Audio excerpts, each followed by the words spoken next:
I am getting more and more afraid about the violent rhetoric coming from the top of the Republican Party, Yes. from Trump himself, And being echoed all the way to the bottom. And let me be clear. I don't sugarcoat this. You and I, at a time in our lives, were men of violence. We joined willingly the most efficient fighting machine in the history of the world, but that violent tendency was constrained by our oaths, by our commanders, by the law itself. And the difference between that and today is it is completely unconstrained. It's not just unconstrained, it's fantasized about, it's celebrated. There's this idea about violence as a solution that is totally unrooted in reality, and it's being promoted by people who I don't think have ever seen the aftermath of an engagement. I'm Ken Harbaugh. What could possibly go wrong? This is Burn the Boats, a show about making tough calls in tough times. America today faces a critical test. Our democracy is under threat. But good people are rising to the challenge. Now is the time to go all in. Now we burn the boats.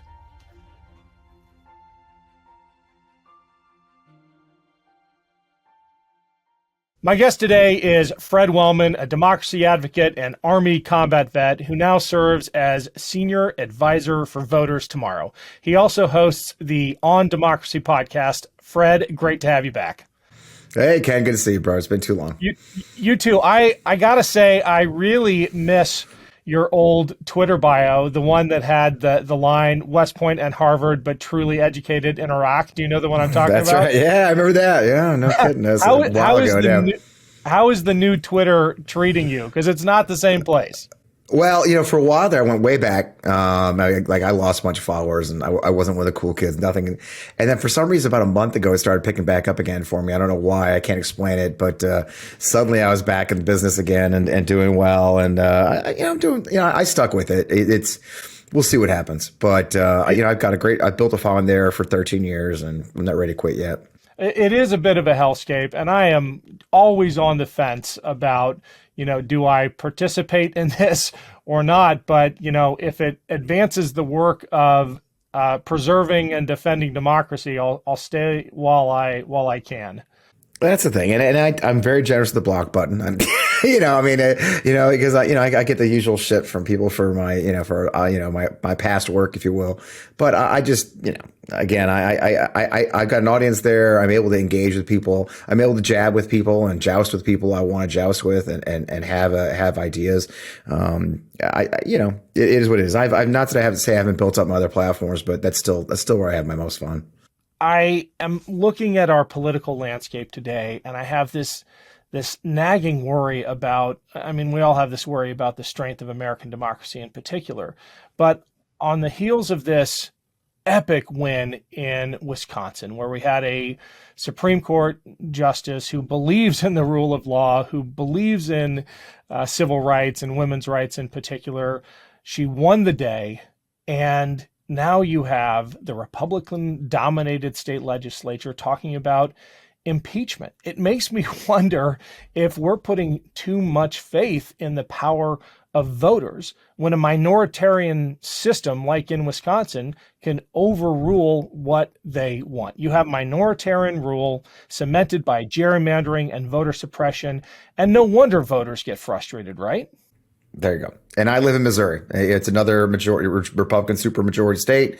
They do whatever they want. They pass whatever laws they want for the most part. The Democrats tend to fight a pretty good rear battle. We have found, by splitting their caucus, because their caucus is completely united. And so they it is what it is. Now, will they do these things? There's a lot of talk. They tend to talk a lot. They tend to say they're going to do things. You have to have a justification for any of these things. But you look down in Tennessee and you see the same thing, right? 3 reps are talking about being expelled from the House of Representatives of Tennessee. They have not expelled anyone from the House of the Representatives in Tennessee since the Civil War. And because these 3 representatives, spoke out in support of these gun protesters, now they're being threatened with it. So we do have a movement, I believe, at the state level of Republicans who are in these majorities who are using the power of government to be ruthless. some would call it, I don't know, fascism. If you know the elements of authoritarianism, then they're using those elements. Now, there's ways to beacon pressure, but you're right. It is hard not to be discouraged saying, well, vote, you got to voting will save us. And then you turn around and see stuff like that. There is also my belief, and I've talked about it quite a bit in the last few months, about we have to fight everywhere. Right. And so, I did tease my show today. As a matter of fact, I live in Missouri. We just had local elections for school boards. We did really well, actually. It was right. The folks on the right side of this, the common sense folks, learned their lessons from the last time we did. It's every year here for these school boards, and they ran like tickets of candidates. They did a lot of support for these candidates. They did a lot of grassroots work. They did that social media effort that takes in a local election. So the local elections are fought on Facebook, believe it or not, and they prevailed. So I think it's easy to get discouraged. I tell people all the time, it's easy to get discouraged. It's easy to believe that we're losing this battle. But I also kind of want to take a minute, take a victory, and go on to the next fight. I think they'll have their hands full if the first thing they try to do is impeach someone without any basis or merit for it. So, we'll see. I mean, the thing is, for a slim majority, they do have to get everybody. And what stopped us here in Missouri is the ability of the minority caucus to be able to kind of split them up a little bit and pressure them. And I hope they'll do the same thing in Wisconsin, so they won't have this, lockstep business. Yeah, me too. I don't get discouraged. I mean, I'm doing this every chance I get, but I do want to be realistic. And when you talk about those Republican supermajorities, you're talking about legislative supermajorities. Yep. Often they exist in states that are more or less split. I mean, in Ohio's only slightly red if you look at voter behavior, but our state house is blood red. It's disgusting the way gerrymandering and voter suppression has entrenched these supermajorities, or in some states like Wisconsin, entrenched minorities who actually don't reflect the will of the majority of voters of those states. And I want to be sympathetic for those who get discouraged about the power of democracy, but I want to convince people, and I know you're in the same trench with me, that the only way to change this is to vote in such overwhelming numbers, and like those kids in Nashville, to show up, demand accountability, so that their tactics at least suffer from the glare of the public spotlight. Well, that's it. We have to show up, and you have to turn out, and that really is the key, right? Here in Missouri, 40% of the state legislature, 40% of the Republicans ran unopposed. If we cede this ground, if we continuously cede ground, don't get in the fight, even if it means we might lose, we just keep on losing. And we have to create more Democrats in this case. And here in Missouri, we need about 70,000 more Democrats. Where are those going to come from? They're going to come from the youth. They're going to come from people who are discouraged like us with the Republican Party and what it's become. But you have to actually seek them. You have to actually find ways to talk to them and drag them out and find the issues they care about. I mean, we're finding abortion works, believe it or not. Women believe is one of those issues that crosses party lines, and that's one you can't. The common sense measures we need for safety, even guns. I mean, there are things we agree on. 93% or 94% of Americans, believe that expanded background checks is just a common sense change. And you look down in Florida where DeSantis just got rid of their concealed. I mean, their permitting process worked just fine. No one asked to get rid of their permitting process, and DeSantis and his rubber stamp legislature just passed a law to expand concealed carry. So now everybody's packing in Florida. Now, again, if we come to the table, show our cards, and open the tent up and make sure we're fighting for these things. But it's something I say quite a bit, that the culture wars, as they're accused of being, are real wars out here in red states where we live, right? The states where they're controlling it. Even a purple state with a red legislature. They've gerrymandered it, so they've got control. But people's lives are at risk. Women's health care is at risk. Our LGBTQ community is at risk of suicide, increased suicide. Our kids' educations are at risk because they're defunding schools. So there really isn't much choice but to do the work to create more people on our side and then turn them out. Because in the end, you said something key. If we don't show up, we don't win. And when we're seeing the record number turnout in spite of the suppression laws, we win. So get them the fuck out. Get them to vote, and when they do, here we are. I don't know if you saw the lines to vote on college campuses in Wisconsin. Yep. But it gave me such incredible hope. Before this particular election, I kept revisiting Ezra Klein's ideas about the democracy doom loop, which predicts that the less responsive government becomes because it is so gerrymandered and entrenched by voter suppression and things like that, the more discouraged voters become, which means the less faith they have in the system, the less often they vote, and it just becomes a vicious cycle. I don't think that's going to take hold. It didn't take hold in Wisconsin, primarily because of so many young people who are saying, well, the only way to change this is to show up. Young people and others who advocated and rallied and organized. And the grassroots. This is all grassroots. That's why I like work with Voters for Tomorrow. Voters of Tomorrow. I love what they're doing with the Gen Z, understanding how this Gen Z how it works. I've had a couple great conversations. I had Santiago Mayer on my show. I've become good friends with John Delavolt from the Institute of Politics at Harvard. John's done nothing but study this generation and millennial generation for over 25 years. And he knows intimately what drives these guys, and they are driven differently. The Gen Z voters are driven they're much more aware of the culture issues that affect all of them. They go to the voting booth saying, I'm voting because my mom is losing her rights. My sister is losing rights. And that sister may not be related. That sister may be a sister who just lives in another state, and they feel this connectedness much more than our generations have in the past. I mean, you remember when we were kids, your community was your community. I live in Kirkwood, Missouri growing up. It was where I could ride my bike. It was the high school I went to. That was my community. This generation grew up wired differently, literally wired differently. Their community is the larger community of people who look like them across the country.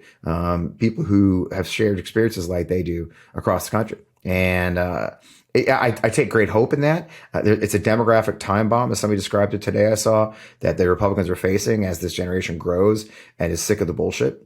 And I think the job of people like us is to help them do that, help them organize and provide them whatever kind of mentorship we can do as they take on this fight and grow into a generation with real power. I mean, you see what Maxwell Frost is doing. I mean, I just love watching the guy in action. He's brilliant. He knows what he's doing. He's doing a great job. And that's really exciting for me. So yeah, I think there's real hope there. I think we could really find hope in this next generation. And all guys like you and I can do is get the fuck out of their way. I'm so glad you are calling us out, you and me, because I am fully aware that this is a show with two old white guys talking about Gen Z coming to the rescue. Hey, I got to tell you, Santiago Mayer and I were on the phone. He's the head of Voters Tomorrow. And we were on the phone the other day, and I was telling him about how I'm going to Odessa concerts. I'm going to 2 Odessa concerts, which is an electronic band that I'm a big follower. I am not the oldest person that goes to their concerts, but Santiago always jokes that he wants to send me an honorary Gen Z member certificate because I'm more read in on modern electronic music than he is. So I guess that comes with growing up with people of this generation and raising a few of them myself and now living with them. But it's I have such great respect for them. And I saw the change again, seeing my own kids grow up and seeing my daughter sitting in a sandbox. Look, it struck me that, we lived on a military base. It's a very diverse community, as you know, and the military is very diverse. They didn't care. They didn't know who anybody was. They didn't know there was black or brown, or in the military world, they didn't know enlisted versus officer. It was just this really nice kid. They were playing in the sandbox and they were good friends. And I just saw my role was to not let them change their mind about that. That my role as a white guy who grew up in Missouri, parents who survived the Depression and have a very different worldview than I did in many ways because of that, my job was to make sure my daughter and my daughters and sons never deviated from the belief they had as a small child that we're all created equal. And that if we're a different color or a different sexual orientation or whatever, that didn't matter. We're still just people. And if you and I, raising children, the worst thing we do is raise our children to share our beliefs sometimes, and I'm proud. I think in a lot of ways, my kids tease me because, they made me a liberal, and, it's hard not to argue that that's true. Right. I saw them, I saw the struggles they have. I see the struggles my daughter has with healthcare. I see my son's struggles with getting the education he deserves. And so I've kind of made it a lifetime mission to not let them, not let their beautiful belief in our society, be damaged by me telling them it's not the way they think it is. I think the first time you and I met, you were a Republican, if not a conservative. I mean, this was probably the mid 2000s. What flipped the switch for you? 2011. Was it 2011? What happened? Yeah. Well, for me, the switch, it's funny you asked that question, because I actually had the conversation with my ex-wife, and I said, when did I become such a liberal? And she's like, you always were, it's just that you fit within the Republican Party. Look, I ran for mayor, Peachtree City, Georgia in 2000. This is a little Fred fact. I got the Army after 13 years, joined the reserves in Atlanta, was living in Peachtree City, Georgia, got a wild hair to run for mayor. And I was running for mayor, and that then was the Republican stronghold of all of Georgia, by the way. And they were checking me out and, inviting me in because it's a nonpartisan race in Georgia. But I remember distinctly, if the issue of LGBT rights came up, I don't care who you sleep with. I don't care who you love. That's none of my damn business. I didn't care about, that getting into people's marriages. Abortion, I've always been a supporter of the right to abortion, the right to women's health care. Again, none of my business. I was a defense hawk, if you will, right? I believe it needed a strong national defense. My version of fiscal conservative was the idea, and this is an old school version, the idea that I should pay taxes. But if I do pay taxes, the government should spend them for the greater good and not on ridiculous things, right? But the greater good means strong defense. It means good roads. It means a health and welfare social net that rises all Americans up equally. Those are, at the time, we're conservative, but now I sound like a freaking flaming liberal, right? And so what you saw was a movement, and then I did truly change. I did truly see the arc of it, where I saw my LGBT family members and what they were going through. I saw the healthcare and the challenge to get decent healthcare, and somewhere along the line, I just started kind of fading away. And then, of course, the Republican Party did everything humanly possible to get rid of me, right? Starting even before, people think it was Trump, but even before Trump, the Republican Party was doing everything they could to get rid of me as a member that, as a person who wasn't staunchly Christian, staunchly conservative, a certain way of thinking. And then, of course, Trump came down the golden escalator. And as I saw, and I tell a story often, Ken, I don't know if I've told to you, but for me, the final straw for all of it was when he talked about how he likes people that weren't captured. And as you said, we were both in the veterans community. You were a veterans advocate, and like I was. And what struck me, to be very honest, brother, was how our own community wasn't upset, right? That large swaths of the veteran community accepted this man, this vulgar man, because he had the right letter next to his name, an R. And when he said and he was, in many ways, he ended up, I don't know if you remember, you may not remember, but he was welcomed at the Rolling Thunder in 2015. Right afterwards. He was the Speaker of Honor in DC, at an organization in DC. He was the Speaker of Honor at the Lincoln Memorial. They put up a podium for him after he said he didn't like people who were captured. The whole fucking existence of Rolling Thunder was to honor POWs and MIAs. And a guy who said, I don't like people that get captured, was their honored guest. And that, nothing to me crystallizes the disconnect of our our community we worked in with the politics of the day, and accepting a man who literally pissed on us, pissed on the memory of our fellow service members, pissed on those who were captured, serving their country, and then was honored. I mean, and I find, Rolling Thunder went away. If you remember, they went out of business. I think AmVets took them over, because a lot of their corporate sponsors were like, see ya. But yeah, so my arc, I was considered a conservative. I laugh because you'll appreciate it. When one of my first employees came to work for me in 2011 or 2012, Paul Rykoff, our friend Paul Rykoff at IAVA, reached out to her and said, "How can you work for that right wing nut job?" And now he calls himself an independent, and I'm a flaming liberal. But I think the circumstances of our time have changed, and I say it often. I didn't leave the Republican Party; the Republican Party left me. And where I was able to be a centrist, if you will, and find a home there, I did. And I also think, for the final thing I'll say on that, and you'll appreciate this as a veteran as well, there was a cultural pressure to not be a lib, right? Like, right? I mean, there was a cultural pressure, just go along, be a good little Republican, and especially as an officer, I think. And I think I hang on to that too long, but I've certainly flipped in the last 4 years. I think even more so. My girlfriend's a former Republican as well, and she jokes often that I'm more of a flaming liberal now than she was ever. So who do you know? People change. Old dogs, new stripes. I don't know. Some shit. Yeah.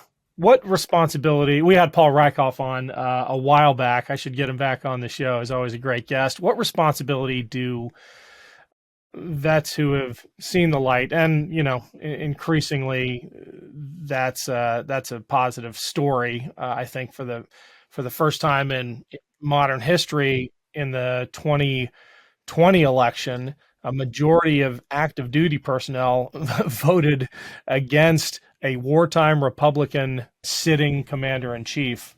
So the arc is bending, but not quickly enough, especially given the behavior of today's Republican Party. What responsibility do we have, especially to call out our brothers and sisters in arms who either stray, or people like Ron DeSantis, who wore the uniform and aren't just misled into following Trump, but going all in and worshiping at that altar.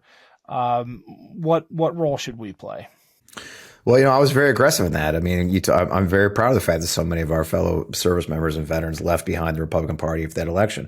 That was actually the focus of my work at the Lincoln Project. I was brought in by Steve Schmidt specifically to run our veteran and military family members and military members pillar. Community organizing, with the idea being, if we could convince enough of that pillar of our community that supported Trump, the Trump base, to turn away, to the tune of 4 to 6% of them at least, that would be part of it. And we were very aggressive in that. People don't realize that. It was out. I won't take all the credit. Kurt Bardella, my friend Kurt Bardella, had the idea that, he came to me one day and said, "Hey, what do you think of running ads on Military Times and Stars and Stripes news website against Trump?" I'm like, I love it. Bold move. I'm not even sure it's legal though. So God bless him. We looked it up and found out, you can run political ads on those sites. So we actually ran anti-Trump ads on Military Times and on Stripes. People thought I was crazy. I got all kinds of hate mail, but I wanted them to realize, and we were very selective in the ads we picked. We picked our Sully Sullenberger ad, where you have something like, an icon, a veteran airline pilot who turned away from this, who said this is unacceptable. He should not be commander in chief. The Vindman ad, which I thought was a powerful ad, where we brought Rachel and Alex Vindman in, and I actually co-wrote that ad. And the voice of my ad that I did wasn't Alex. We've seen Alex speak. I wanted Rachel to talk about, as a military spouse, what it was like to be attacked by the most powerful man in the world. She was just an army wife at the time when all that stuff started. And here she was having, hate mail sent to her husband. Yeah, they were Republicans there. And so I ran those ads very directly, with the idea being, hey, you have to understand that this is not who we should be following. That as a commander in chief, he should not be the commander in chief, and you should not follow him. And then the horror to find out that so many of our peers were veterans and shockingly active duty military participated in the insurrection on January 6th. They just arrested another Navy sailor who went into the Capitol. Of course, an active duty Marine major from Quantico made his way up there and pulled a cop off one of the doors. I mean, we have a problem. And we have a problem. I think we have a problem. And extreme, and I know you're very involved in I think you did a whole damn documentary on the topic. I think you've done the work. You've done the work on this topic. So I do believe that we who are out here and have the ability to use our voices need to use those very powerfully to show our peers that this is not a movement you want to follow. Look, the danger is always the danger in any authoritarian movement. And look, Hitler didn't build those camps. Hitler didn't invade Poland. No, it was loyal troops. And so it's everything we can do to ensure the momentum doesn't gain, that these authoritarian movements are allowed to overwhelm the decent people of this country. But yeah, I believe it's part of our duty. People ask me all the time, why do I keep doing this? I take a lot of flack. I've had a couple of jobs come and go. It definitely hurt my work when I was a veterans advocate, when I was so outspoken. But I think the most important thing, if I never want to be sitting there, 20, 30 years from now when I'm on my deathbed thinking I should have done more. I'm not going to do that. Yeah.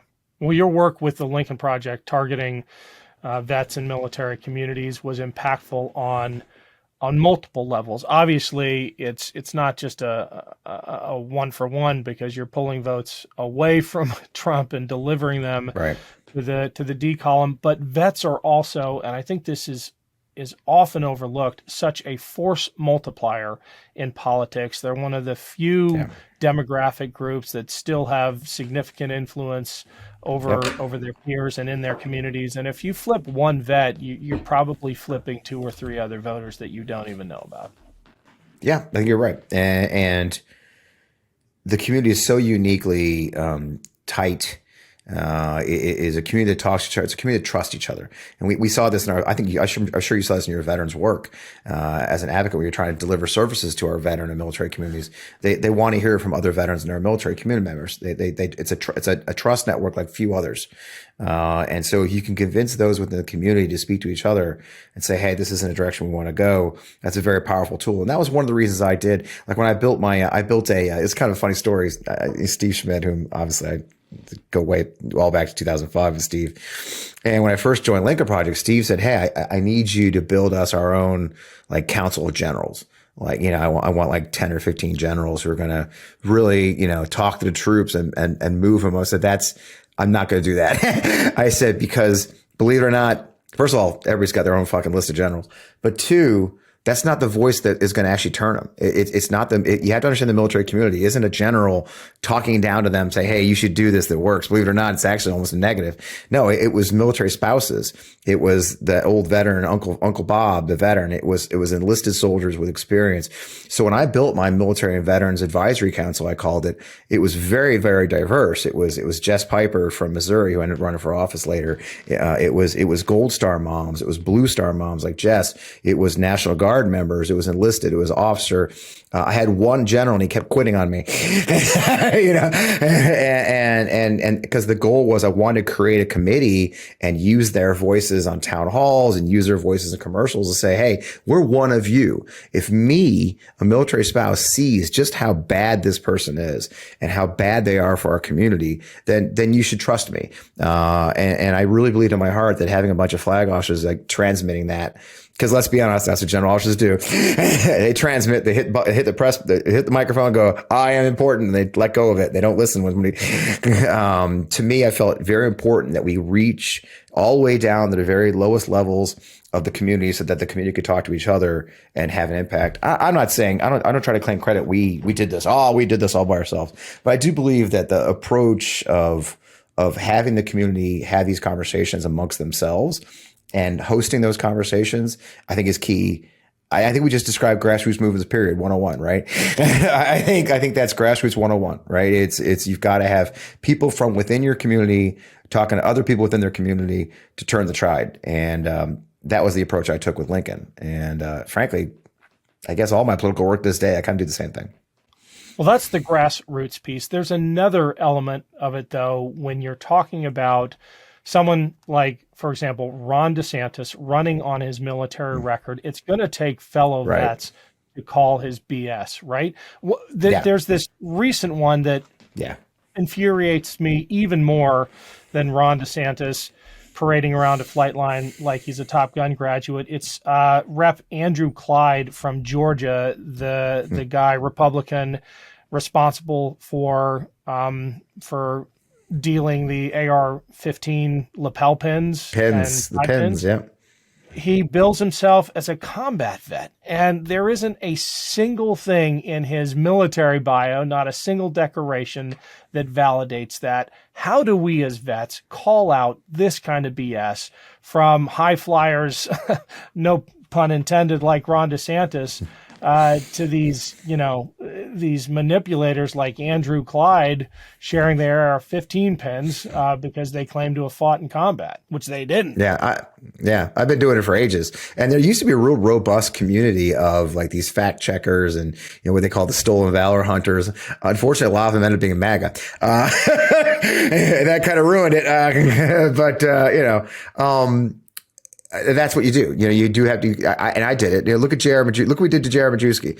J.R. Majewski is a perfect example. That he came out. That's a great example because this network, and I was part of it. We went to the mat to take that guy down. Do you want to refresh people's memory on who this guy said he was? So J.R. Majewski ran for Congress against Ohio, against Marcy, right?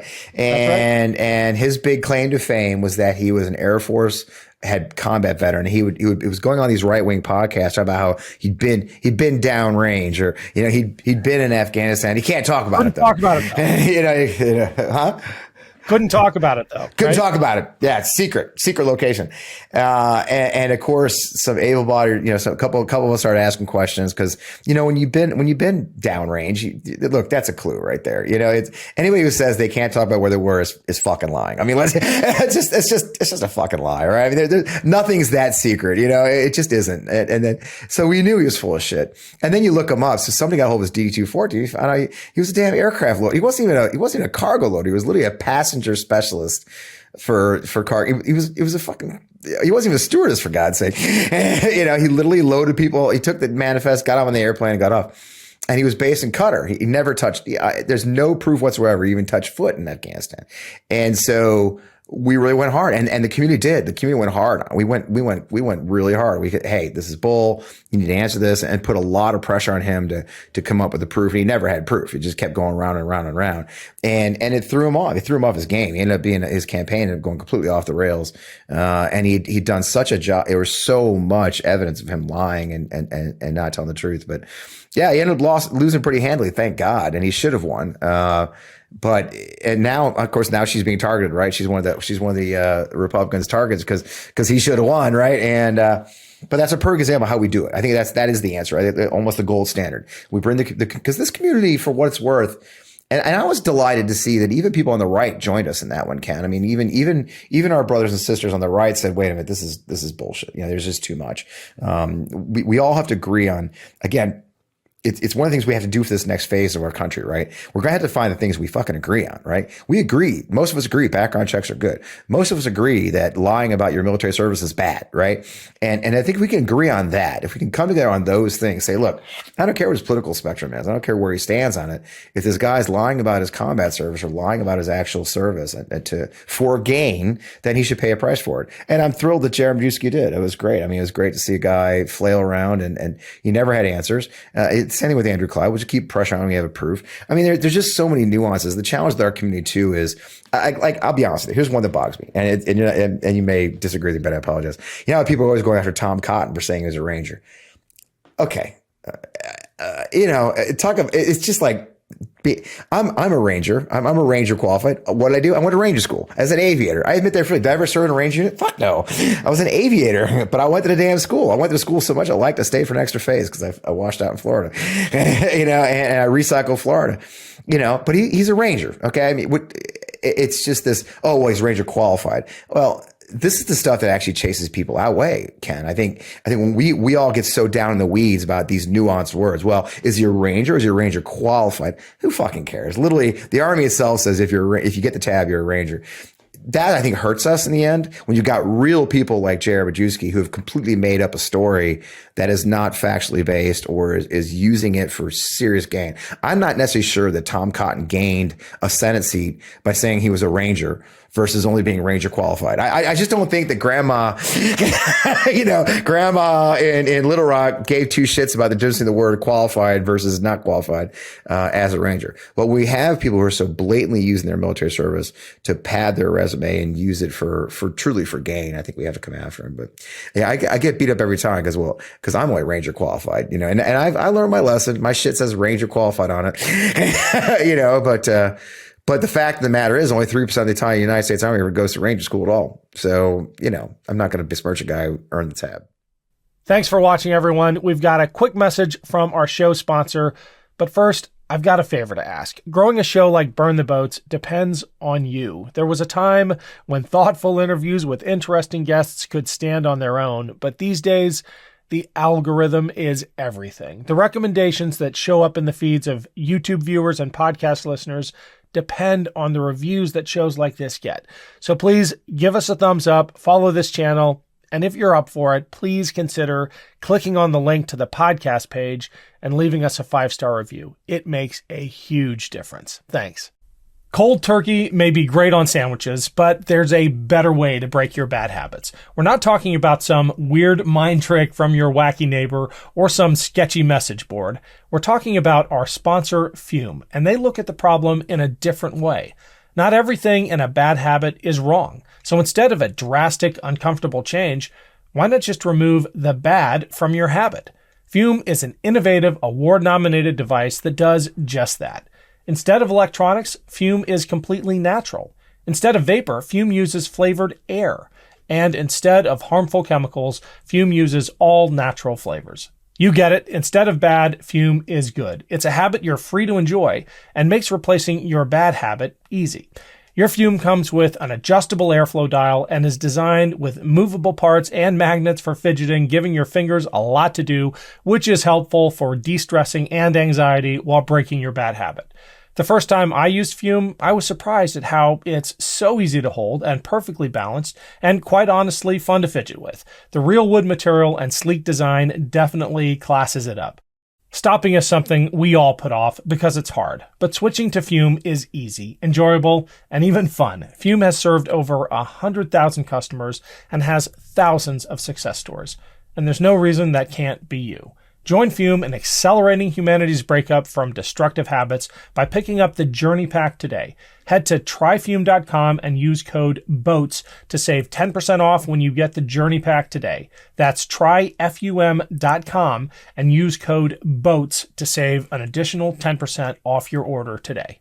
I take it when it comes to someone like DeSantis, we have to be extra careful and extra vigilant because he's going to have a layer of defense around him that these clowns like Andrew Clyde do not, that the J.R. Majewskis do not. So we got to be buttoned up. I loved, though, seeing his, it wasn't his DD-214, it was a fit rep that came out of a FOIA request that showed his collateral duty as not the urinalysis coordinator, but the assistant urinalysis coordinator.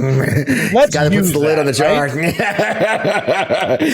he puts the labels on the jar, I mean, it's just ridiculous. He's a lawyer. I mean, and what drives me crazy about his is when they try to show that he was some kind of badass with the Navy SEALs. When he was the lawyer, look, you and I know that the lawyer assigned you're assigned to the Navy SEAL task force. You sat in a fucking fob. He never missed steak night. He never missed lobster night. He flip-flopped his ass to the gym every day. And he sat in an air-conditioned trailer saying, don't blow up that mosque. Go ahead and blow up that mosque. Right. It was, and they try to spin like, do. Right. That's right. As veterans, that's the story that we can help clarify. Like, he was not kicking indoors. He was not risking his life. No. He's going to tell you he was, and he's lying. Right. And the big red flag, for me, the red flag I've always seen, my favorite red flag for any veteran who claims service, combat service, or some kind of heroic shit is where's the pictures? Because look, man, you and I both know. Look, service members take a lot of fucking pictures. Everything, man. I did a story once. I wrote an article once talking about how basically military people or combat veterans are basically just heavily armed tourists, right? I mean, that famous picture of the third ID guys taking the bridge in Baghdad. They're undercover and they're getting ready to take the bridge. I guarantee you one of those guys is like, yo, bro, let's take this bridge. Hold on. Yo, I'm taking a bridge. Because that's what we do, right? I mean, I got, so any service member, any combat veteran, I'm doing the air quote combat veteran, who says, oh yeah, there's no pictures of my service because it's super secret. That's fucking horse shit. I mean, come on. There's always pictures.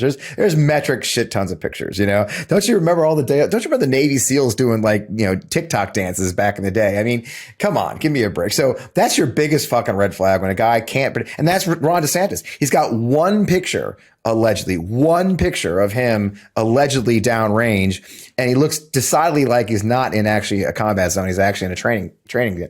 So that's a red flag. I'm sorry. Even if it's a picture you flip flop into. Hell, I got pictures of the Thanksgiving ice carving at the damn embassy. We all got pictures. So when a combat veteran says I ain't got no pictures because I'm so super secret, he's full of shit because we take pictures of everything. I bet Ron DeSantis does have pictures. He just doesn't want to see them. Doesn't want us to see them. Doesn't want us to see him. We just had Brett Jones on the show. Great conversation. Oh yeah, I saw that. Openly gay Navy SEAL, really sticking it to Trump. And this guy left the teams and went CIA covert ops after that. And he's got pictures of that. Look, there's nothing more secret than that, right? That's why it's this bullshit. I mean, come on, Ron. Where's the pictures? All right, the pictures are of him flip flopping at the damn gym. It's him at the pool. It's him at the at the fucking steak night he's sending pictures of the wife with the lobster. And by the way, circling back, there's nothing wrong with that. That's still honorable service. That we all did that. Right? I went one tour, I was getting shot at in my helicopter. Next tour, I was working on the embassy. I was working in the green zone, driving a fucking Bronco around, eating steak night. Actually, when you lived in the green zone, you knew which people had the best steak night. You know what I mean? It's fine. It's still honorable service, right? The point being, don't try to twist that into something it's not. Okay, you weren't a door kicker. There's nothing wrong, and there's a distinctly thing on the right, Ken? I mean, it's like for some reason the right. You have to be a door kicker or you're nobody, It's like, I'm sorry. When only 1% of the American people serve in the military currently, when about 7% or less are actually veterans at this point, I don't give a fuck what you did when you were downrange. You were down there. Now, and I'm telling you, man, night before I got to my last tour, I'm flying into Iraq. I get there. They put me in a hooch that first night, temp hooch that first night. I get my third tour in Iraq, my fourth combat tour. I get there and it smells like shit. It turns out the trailer next to mine was a smoking hole because that day, it got hit by rockets from Sadr City. Okay. All right. So I'm sorry. If you were downrange, there was no safe place. Any one of us could have gotten smoked any minute. I had a buddy get killed we had a guy get killed in the damn stair stepper, for God's sake, at the Minsticky gym. A rocket came through the roof of the gym. We had a guy get taken out over on the airport in the shower. So if you're downrange, if you're in Iraq or Afghanistan, your life is in danger, period. Just go to the airport, right? So there's nothing ignoble about having served in something that wasn't a door kicker job. And so that's what I think makes me the craziest is like, look, you're a veteran. Great. Embrace it. Jared Majewski. Great. You served with honor. So what? You loaded fucking planes in Qatar. That's fine. You did more than 98% of Americans. You actually stepped up and went. It just makes me crazy when we take these and have to turn them into more. I think it's a psychological break. It's just something fucking wrong with people, I think. Well, I agree totally with that. It is a window into a fragile person's insecurities, right. And to have a front runner, or I mean, he's falling fast, but in the person of Ron DeSantis, a would-be front runner for the Republican nomination with that fragile of an ego, that should be. With the Top Gov commercial, that fucking ridiculous commercial in the jet, which it may have been meant tongue in cheek. I don't know, because he doesn't seem like a funny fucking guy. It's pretty, and Jared Majewski. What got Jared Majewski in trouble was, remember his first ad was him kicking down a door and taking his giant fat ass and running through the building in the smoke filled room with an M4. It's like, dude, you loaded airplanes in gutter. Okay. It's just, these guys have to, build themselves into something that work. I flew helicopters. Was I kicking the doors? No, hell no. I was flying to get good food, but I did it. And, lost some weight, but it's just is what it is. It just, it's that fragile ego, but that's when you get in trouble. It's claiming to be more than you were, taking it was perfectly honorable service and trying to make it more than it was is distinctly, I mean, you have to admit there's that misogyny streak of it. There's that toxic masculinity streak that runs through a lot of these people because, they got to prove they're more masculine and more manly than everybody else. It's like, I don't know. I know women that could kick my ass and I have no problem admitting that. That toxic masculinity streak is really on a tear in the Republican Party today. I'm thinking about Josh Hawley's book that's coming out. Josh is incredible. A last person who should be lecturing anybody on masculinity, right? But this idea has really taken hold of the Republican Party that manliness is a certain thing. You know what? Dan Barkov, who we both know, who I had on, he put it best. He characterized the Republican view of manliness as wanting people to be afraid of you. And that is exactly the opposite of what a confident person seeks. Right. And my dad was a Marine in World War II. Okay. That's pretty fucking manly, and he was soft as they come. He had a good laugh. He had a soft spot. He bought my mom shoes. I was like, she loved shoes. So he had, she wants shoes. I'll buy her shoes. Like, quite confident in his manhood. And I assure you that as a Marine in World War II, no one should ever question his masculinity in any way. And somewhere along the line, that intimidation factor, and Dan, God, he's fucking brilliant. I love talking. We actually just talked today. And that's why I loved working with Dan during the campaign is he's a brilliant man. He's a Navy SEAL who went on to medical school. And that's the thing. You can be all those things. And how we define our masculinity and how we define, these roles is unique. And it has taken a weird here in Missouri. I think I posted my newsletter yesterday. We've got this weird toxic, that front seat truck bearded bro thing going on. Like all of our state delegates on the Republican side are all growing out these beards and carrying guns. And it's funny. There's one I love to drive named Ben Baker. He's a state delegate here in Missouri. And this fucking guy ran with like Mr. Middle School dad with no beard, the button up shirt and, his kid pictures. And then as soon as he gets in office, he does this fucking weird makeover. He got this giant beard and he's packing guns and, it's like, and I always like to drag him on Twitter every time you post a picture, like, isn't this you right here? This like, Mr. Middle, it's just this weird, toxic posting memes to drag their constituents. It's like, where did you get so lost? You think the service to your country means intimidating people or telling, it's just, it's a weird thing. And it's always funny. My favorite of all these stories is, Charlotte Clymer, if you know Charlotte, right? So Charlotte, of course, transgender, served in the military as a dude, in the old guard and the infantry. She was an infantry leader. And one of my favorite Twitter gotchas is when some guy goes, "Oh, yeah, he probably knows more about shooting a machine gun than you ever have." And she just loves to go on there and list all of her different qualifications, machine guns. And again, it's this, and I assure you, Charlotte is every bit the soldier. Probably, honestly, she saw more combat than I did as an infantryman, probably. And I just laugh because this conceit that you need to be a bearded bro to be a manly man and to be a proper veteran. I get it all the time. It just cracks me up. We're laughing about it, but I am getting more and more afraid about the violent rhetoric coming from the top of the Republican Party, from Trump himself, and being echoed all the way to the bottom. Yeah, and let me be clear. I don't sugarcoat this.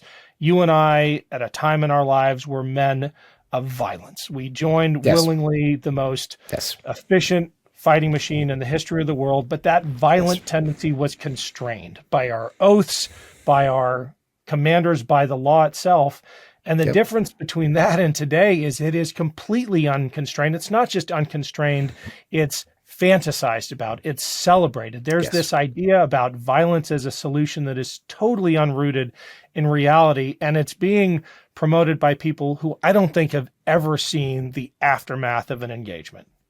No, and I say that a lot too, is like, if you actually, here's the thing, I don't know about you, but amongst my peer group, what I have found is the most difficult people, the people doing the worst PTSD I've met, are not generally people who killed someone, or excuse me, had someone killed, or had violence struck against them. Typically, the people I know with PTSD the most are ones who killed, or were forced with a choice to possibly kill, or the ethical dilemma we run into, as many of us raised in the Judeo-Christian values, of whatever you want to call them, the values of our community, that all life is precious. The people I know with the worst kind of PTSD are those who were forced to kill someone, or someone they commanded. Like my situation, I admit freely, is a survivor's guilt situation where two of my soldiers flew a mission where we argued over who would fly it. They flew the mission. They died.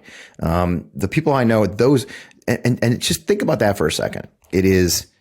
It's human. It's our nature as humans to think life is precious. And those of us who have had to make that choice of killing, and I made that choice. People like to drag me as a little softy pilot. Well, as a scout pilot for Apaches in Desert Storm, I assure you, we made the choice to end people's lives many times.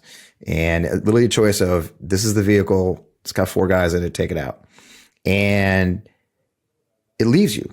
Decent humans, real humans with a moral and ethical framework they were built upon, carry the burden of taking another's life, or a life being taken from them, from orders they gave, very seriously. It's why I always say that Kyle Rittenhouse is so deeply broken. You know, a normal human would feel some remorse and guilt for having killed 2 other human beings. The fact that he celebrates it and allows it to be celebrated tells me very much about his psyche. And so those, like you said, circling back to the point you made, is these guys who fantasize about killing somebody, these guys who have this weird, perverse desire to use violence, to carry guns, and call themselves sheepdogs, which is the most fucked up analogy you could possibly come up with, have never been in a situation, I believe, where they had to actually act on that and make the choice that a human who's lived a long life will have it ended at your hands. Leaving a mother, a father, a daughter, wife, family, because the choice we made to end that life. So yeah, I have great disrespect for those who fantasize about it or celebrate those who murder. I think it's one of the things I hate so much about the Rittenhouse situation, where he's celebrated for having murdered people. So yeah, I think you're right. I think these people who live these fantasies, it's very dangerous, by the way, because they are walking around now. Like back to what we talked about earlier, circling back, this concealed carry law in Florida. Now we got more people fantasizing they all fantasize being the guy who's there that day at 7-Eleven when that kid comes in to rob the place. He takes out the bad guy. You know, yeah, it shouldn't be a human fantasy. Murder should not be a human fantasy. And our society is in danger when so many amongst us have a desire to kill. And the tools are readily available. What is so glaringly absent from that sheepdog analogy, the sheepdog protects the sheep against the wolves. You've got those 3 pieces of it, is the absence of the shepherd, the person who is wise enough to know when to employ violence versus going straight to the trigger. And I think there's an entire population of people who think that violence is the first resort, and you see it coming straight out of the mouths of people like Donald Trump. And, you know, it's going to get, if it hasn't already, it's going to get someone killed. I don't know if you saw, but the founder of the Tennessee Holler, who's done amazing work documenting corruption in Nashville, he's following these kids' protests in the state capitol. His house just today was shot up. They don't know who did it. But, you know, bullets are flying because of this fantasization of violence. Yeah. Yeah. And it is dangerous. And look, you know, you study a little bit of history. I used to have a thing called the Beer Hall Project. I guess definitely I still do. And the Beer Hall Project, our focus in the Beer Hall Project when we had it was the historic analogy of what happened with the Beer Hall Putsch in Germany in 1923, and then the following. And the key to that, a lot of people will talk about the Beer Hall Putsch as a failure in many ways, but it wasn't. It's what propelled Hitler to power all these years. How did it do it? Well, first of all, he was barely punished for it. His movement continued. But what if you follow the Nazi history from there, they used violence. Creating violence in the streets was part of their plan, and they did the same thing in Italy with the fascists, with Mussolini, which is, we're going to fight the Bolsheviks and we're going to fight the communists, and they would have street fights, and then they present themselves as the people who can stop the violence. Well, yeah, you know, and so violence is inherent in authoritarian power grabs. I think you had Ruth Ben-Ghiat on. I know that. Yeah. Who's one of my, I love Ruth. Ruth is, she is. And I had Ruth on my show, and I've gotten to know her a couple of times. I had her on another activity I did once, and she lays it all out for you that this is the system. These leaders encourage violence, and the violence, they will go. The violence will occur. Do you see where an actual Nazi, tried to firebomb a church that was having a drag show? In Ohio. In Ohio. Yep. So the violence is occurring, whether or not we want to admit it and see it. But this is what they want. They want these soft-minded people to enact their dreams of violence. And then they could say, oh, see the violence? This is the system. See, we can protect you from that. We're going to save you from that. It's happened before. It can happen here. And I would argue, as you said, it is happening here. And now we've got a nation awash in AR-15s, just dying to shoot something. It's a very dangerous time. What's funny to me is, looking back now 2 years, how many people thought when Trump lost that all this would just go away. And I think even people in power today, whom I respect, sort of had this belief that, things will just go back to normal at some point. And I'm scared that there's people in power right now who still think maybe normal might come back on its own. Yeah. And it won't. It won't. We got to fight for it. Thank you so much for being in the trenches with us, Fred. Yeah. We got to stay vigilant. Yeah, man, it's a pleasure. I'm proud of the work you do. I'm glad you're doing well. It's exciting to see your success. And if I could ever help anyway, I'm always happy to help. People can find me online anytime. I'm still on Twitter at FP Wellman. So Yes, you are. And definitely yes, I am. Follow. Thanks so much for joining us, Fred. Thanks, brother. It's good seeing you again.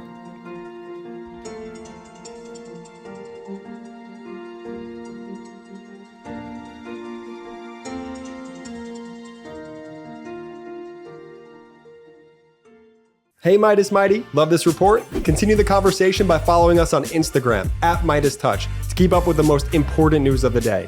What are you waiting for? Follow us now.